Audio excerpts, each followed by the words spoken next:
C.S. Lewis, the famous Christian writer, expressed in one of his writings the anguish he felt when he thought about his beloved mother who died when he was at the tender age of 9.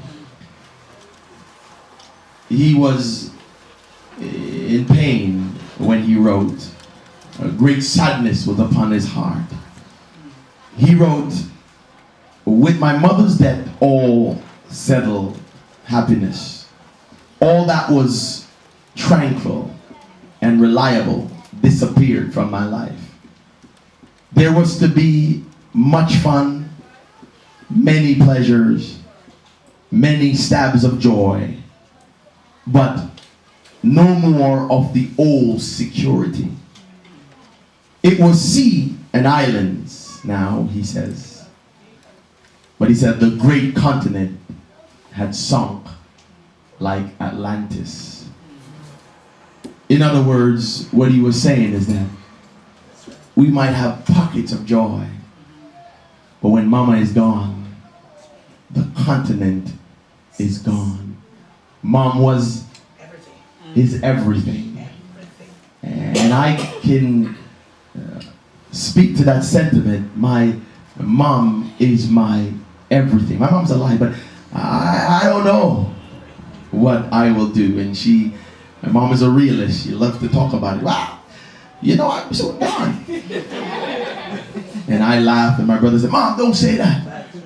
But I'm a realist, and she's a realist. And she said, "I'm so gone, but I cannot fathom the day without mama." C.S. Lewis wrote his grief and his pain. When most of us think about our mothers, we oftentimes burst uncontrollably into laughter and or tears of wonderful memories of the way she used to react when we were not so well behaved. I don't know about you, but when I think, sometimes I sit back and I think about her and I laugh for her reaction, because my mom is of such, she'll jump on the bed and say, "Boy, come." Come, and she's trying to punch you. He's like, "Come on, mother." I thought, "Come on, you're Mom, what are you doing?" It makes you laugh. And then when you think about those wonderful times and her reaction, or the way she would encourage us when we felt afraid or uncertain about an impending situation, whether it is the first day of school or going on the playground, meeting new friends, moving to a new community. She would always reassure you, or riding your bike, or maybe I'm a bit biased, and fathers, I still love you, but I'm talking about our mamas. And she would reassure us that everything will be okay. And look at my little newborn who's a week old, and this morning I had her, and my wife and I were busy getting the kids ready for church, but she was there and she was hungry, and I'm holding her, and my wife said, "Well, let's give her a little medicine." And I tried to give her medicine, and she choked, and I'm like, I can't do this. And then she's crying, so I'm like, "Do you want daddy's breast?" And the kids are laughing, but it wasn't about that. She didn't want daddy. She wanted her mama. Or the way our mom, how she would, I don't know about you, but how she would make me eat those things that to me were repulsive. Simply because she would say, "Andrew, it's good for you."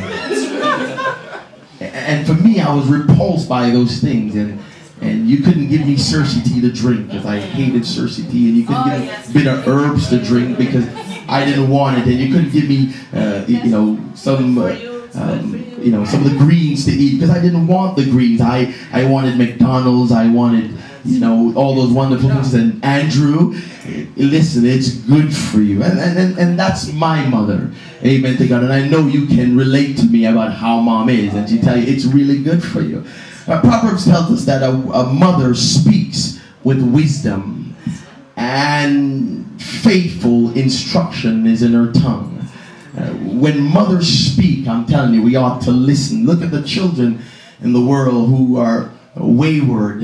If you go back to their homes, a lot of times you'll see that they had good mothers, but They were disobedient to their mothers. Their mothers would beg them, son, don't do it. Don't go. Stay away from those company. But we would never listen. And those kids always end up in prison, end up in the morgue. You know, it's funny. I did a prison ministry for a while. And as I did this prison ministry, it was at LeClaire Penitentiary, not too far from here. I met a few people in LeClaire Penitentiary, young guys, my age at the time, about 5 years ago. And when I saw them, they were all decked out in Jordans and all that stuff in prison. So I'm like, where are they going? You know, and they said, oh, I'm just walking around. They're just doing a turn. And then when we sat down to have a conversation, they would tell me, you know, Pastor Andrew, listen, I was foolish. Had I listened to my mother? And that is the sentiment. And a pervading sentiment. Had I listened to my mama, I wouldn't be in the predicament that I'm in today.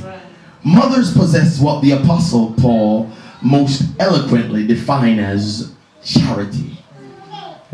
The Greek word, or the Greek for this word, indicates a selfless concern for the welfare of others that is not called for by any quality or lovableness in the person. In other words, it wasn't our unbelievable personality that saturated her heart, but it was that godly thing that was instilled in her. It was that godly nature that she has. The minute she pushed you out, there is this insatiable love for you. The Apostle Paul best described it as charity. And that word charity is what I would define undeserving love. Sometimes we are out of control. Sometimes we are wayward, but mom would always forgive us and love us. Sometimes we spank us, but after she spanks us, she'd walk back and tell us, listen, look, you shouldn't have done that. I'm mad at you, but I love you. There's something about mom, undeserving love. The Apostle Paul grabbed it and said, this is what true charity is. Charity is love, the undeserving love of a mother, an undeserving love of God. Paul said in 1 Corinthians 13:4-7 that this love or charity suffereth long. Charity suffereth long.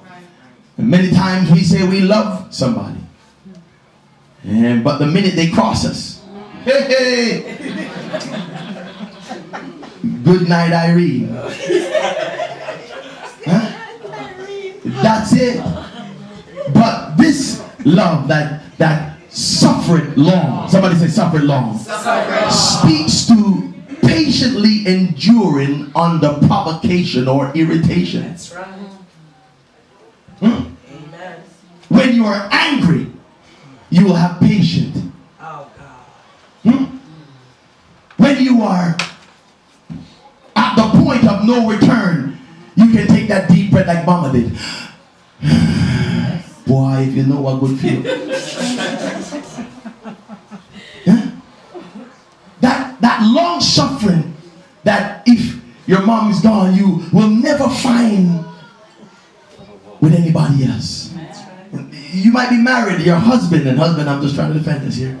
You might have your husband, and your husband might be a good husband and a patient husband, but your husband is not mama. No. But mama had patience. That's right. When I was a pain. If you were a pain, raise your hand. If you were a pain, raise your hand. Turn to somebody and say, yet she was kind. Turn to somebody else and say, yet she was kind. Yes, she was kind. Mom is patient. And most mothers demonstrate what is called active kindness. Active kindness. Proverbs said in 10:12 tells us that hatred stir up strife, but love covereth all sins. Love covereth all sins. Active kindness. Kindness that endures.